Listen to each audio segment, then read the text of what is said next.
Teja versus Persita. Wow, kata itulah kita sematkan untuk pertandingan antara Persib Bandung dengan Persita Tangerang yang harus puas berkesudahan dengan skor seri 2-2. Ini pertandingan yang cukup seru, jual beli serangan terjadi, bahkan komentator sempat mengatakan ini salah satu pertandingan yang menarik, yang asik untuk ditonton karena kebetulan memang dua tim ini hasil kemenangan ataupun kekalahan maupun hasil seri tidak berpengaruh kepada posisi mereka karena Persita juga sudah aman dari zona degradasi, Persib Bandung juga sudah jadi juara. Jadi kedua tim menampilkan permainan terbaiknya, bebas, lepas, dan juga tanpa beban. Jadi kelihatan kali permainannya itu betul-betul asik untuk dinikmati. Tapi ya sekali lagi, ya ada mungkin pasti kalau dari fans Persib Boboto menyayangkan beberapa keputusan wasit yang mungkin dinilai tidak tidak adil atau mungkin bisa kita bilang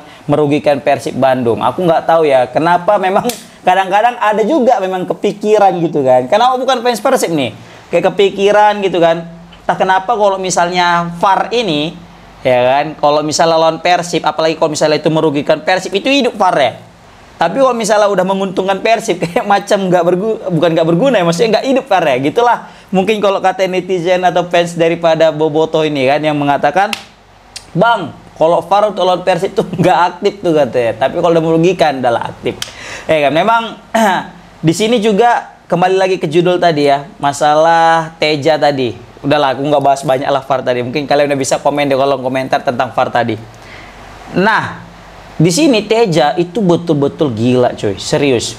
Bisa kita lihat penampilannya di sore hari ini, bisa kita bilang juga layak sebagai man of the match. Tapi aku bingung juga, karena apa? Karena Tyron Delvino juga tampil bagus, kan, dengan 1 gol dan hampir 1 assist gitu ya kan. Jadi, ya tapi kalau melihat dari save-save-nya Teja Pakualam, kalau bukan Teja Pakualam kipernya, atau mungkin kalau bukan karena save-save krusial daripada Teja Pakualam, itu sulit lah Persib Bandung bisa menahan imbang Persita Tangerang. Atau mungkin bisa jadi kalah, kan? Ya walaupun sebenarnya akhirnya bisa juga menang. Kenapa? Kalau nggak ada penalti, ya. Kan? Dan di sini aku juga asik ya melihat Coach Bojan yang dia juga memberikan waktu bermain kepada pemain-pemain yang mungkin udah lama nggak main, kan? Kasihlah waktu main, kan? Contohnya kayak Victor Ibonepo. Terkejut awak nengok starting line up, top ada Victor Ibonepo coy, dia di back tengah. Dan duetnya bukan kaleng-kaleng dengan Coach Jan. Wih, biasanya kita nengok Franka, Nicky Pers gitu ya kan, atau mungkin sekali-sekali Kakang gitu di back tengah. Kali ini Ibonepo guys, serius sama Coach Jan, dan asli solid betul. Kita tahu ini Ibonepo ini pemain udah berumur nih, udah tua, tapi menghadapi pemain-pemain muda Persita nggak gentar, asli. Pemain Persita juga kewalahan lah menghadapi Papi Ibonepo. Ini Ibonepo ini gila ya, mungkin dia karena nggak ada beban lagi jadi mainnya lepas malah garang gitu. Ini kayaknya bisa jadi opsi juga nih, duet Ibonepo sama Coach Jan. Jika nanti Nicky Pers dengan De Franca nggak ada lah ya kan, atau mungkin cedera atau mungkin akumulasi. Tapi sayangnya pertandingan tinggal sekali lagi ya, ngelawan Persis Solo. Nah, tapi kalau misalnya tadi ini belum selesai musim dan mungkin hal buruk terjadi ke Persib kepada dua pemain andalan mereka sebelumnya, mungkin ini bisa menjadi solusi Coach Jan dengan Ibonepo. Karena apa? Luar biasa mereka ini main guys, serius. Kan?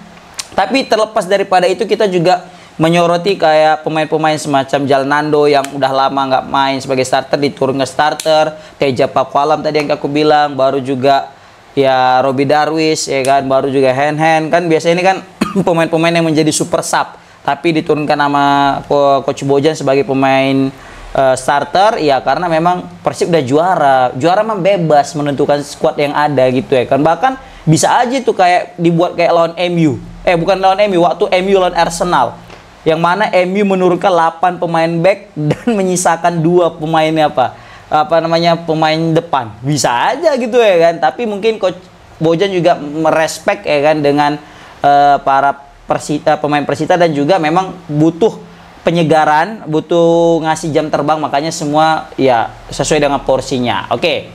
Nah, kita bahas sekarang pertandingannya satu persatu. Kalau Castaneer, ini memang Castaneer cocoknya nggak usah main malam lah kayaknya. Kalian setuju nggak? Apa nggak, terserah ya. Tapi kalau menurut aku, Castanhier memang cocok main siang, sore gitu lah. Jadi jelas pandangan mata dia tuh. Terbukti kan, dia itu gacor loh hari ini. Walaupun memang gol bunuh diri kata Ryuji Utomo gitu kan. Tapi pergerakan dia itu berbahaya guys. Bahkan ada sundulan maut dia tadi itu ya, umpan Beckham kalau nggak salah tadi itu ya. Yang sundulan dia itu bisa ditepis, gila sih Kartika Aji. Kalau enggak tadi udahlah gol tadi itu. Sundulan maut si orang Castanhier tadi. Castanhier memang sempat diganti ya kan. Tapi Castanhier asli guys. Memang cocoknya nih kalau nanti Persib main next time lagi mainnya siang udahlah. Oh sorry Castanhier aja. Tapi kayaknya aku sanksi sih. Kayaknya Castanhier kayaknya nggak akan diperpanjang nih sama pihak manajemen Persib. Pasti nyari pemain yang lebih. Udah gitu aku juga kayak menyoroti ya pertandingan ini tadi itu sempat terganggu dengan apa ya asa flyer-flyer atau petasan gitu tadi ya. Makanya sempat jeda tadi pertandingannya beberapa menit. Aku pikir udah diselesaikan tadi, rupanya masih dilanjutkan karena memang asap-asapnya udah hilang. Terus juga tadi apa ya perpanjang waktu sampai 13 menit. Tapi kayaknya itu sih yang membuat Persib tadi lengah jadi bisa kebobolan. Mungkin kalau masih dilanjutkan pertandingan kayak pertandingan normal bisa jadi Persib menang kali ini guys, serius. Tapi ya wajar lah ya kan, namanya juga ada insiden-insiden yang kita nggak bisa prediksi. Jadi ya udahlah kayak gitu, namanya juga udah juara, mau kayak mana pun ya santai aja kan gitu. Kecuali tadi nggak juara pasti kesel kali tadi itu Boboto kan, baik itu kepada pemain sendiri, pemain lawan, wasit dan juga penonton yang di stadion yang mungkin bisa kita bilang mempengaruhi konsentrasi pemain Persib Bandung guys. Oke, kita bahas lagi pemain-pemainnya. Tadi Castanhier udah, Rian Kurnia juga. Entah kenapa kalau Rian Kurnia kalau sebagai starter kayak aku bilang di video-video sebelumnya kurang gacor, tapi kalau saya jadi super sub dia itu brilian banget ya kan. Nah baru Beckham Putra juga licin ya kan, beberapa kali memberikan tusukan-tusukan, bahkan juga tadi umpan-umpan kunci yang berbahaya, tapi sayang sekali masih belum dimaksimalkan untuk menjadi sebuah gol. Nah Tirone Del Pino, kalau menurut aku kayak Tirone ini wajib dipertahankan guys. Serius, manajemen Persib pertahankanlah Tirone Del Pino ini. Meskipun pemain ini udah agak tua ya, udah kepala 3, tapi untuk musim depan masih butuh kita pemain seperti Tirone ini. Kalau misalnya kita orang Persib Bandung, serius.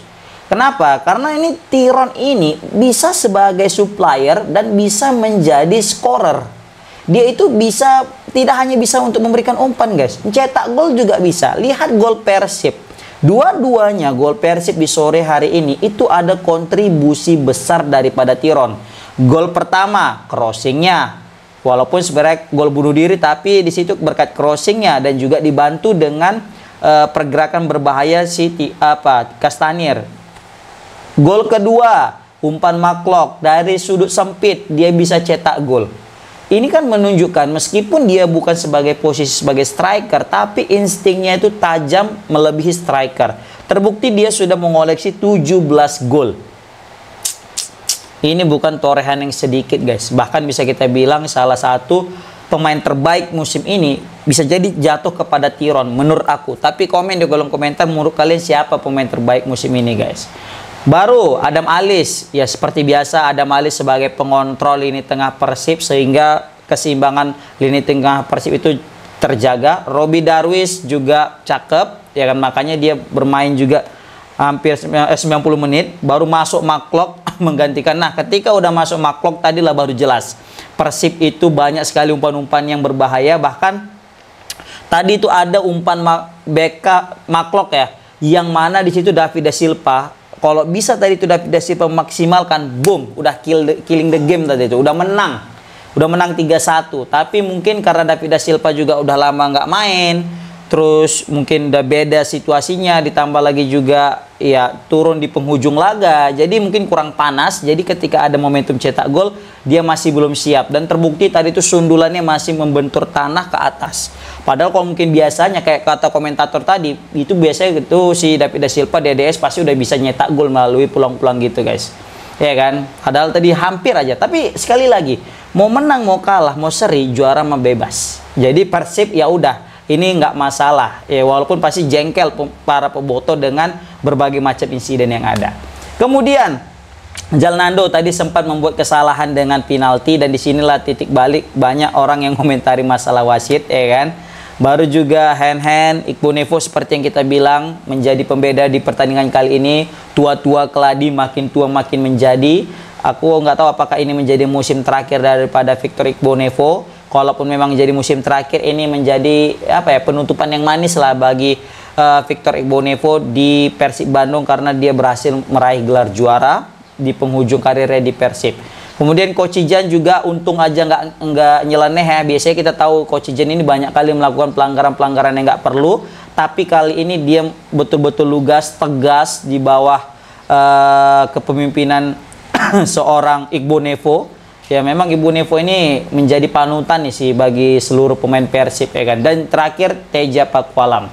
Teja Pakualam seperti biasa selalu memberikan kejutan. Ya memang nggak tahu ya, kalau udah nggak ada Mendoza pas main Teja pasti selalu ada surprise dari save-save krusialnya guys. Kita tahu kan Teja Pakualam ini kan sebagai pelapis daripada Mendoza. Jadi Mendoza kalau udah selagi fit dia ya nggak main Teja kan gitu. Mendoza juga keren pula kan. Coba kita lihat Mendoza kapan dia nggak keren. Hampir setiap pertandingan dia perform terus. Kiper timnas Filipina ini memang nggak ada obat sih di lini di bawah mister daripada Persib Bandung ini. Tapi sekali lagi Persib nggak usah khawatir kalau nggak ada Mendoza, ada Teja. Dan terbukti Teja tadi itu kayak Spider-Man, lompat sana lompat sini, gila. Tangannya di mana-mana, penempatan posisinya pas. Bahkan kalau misalnya tadi nggak ada Teja, itu bisa sampai kebobolan 3, 4, 5 tadi Persib tadi guys. Tapi sekali lagi Teja menunjukkan yang luar biasa.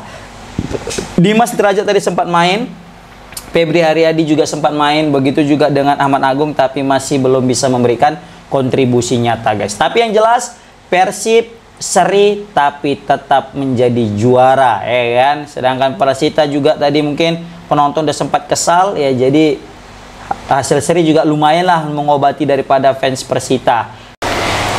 Karena kalau kalah tadi nggak tahu tuh apa yang akan terjadi tadi kan di pertandingan itu. Entah mungkin lebih lagi tadi flyer atau merconnya gitu ya kan. Tapi di sini sangat kita sesali hal itu terjadi, dan Persita juga diambang hukuman sanksi ya daripada Komdis PSSI, karena kita tahu juga Persib baru aja disanksi nih, nambah lagi.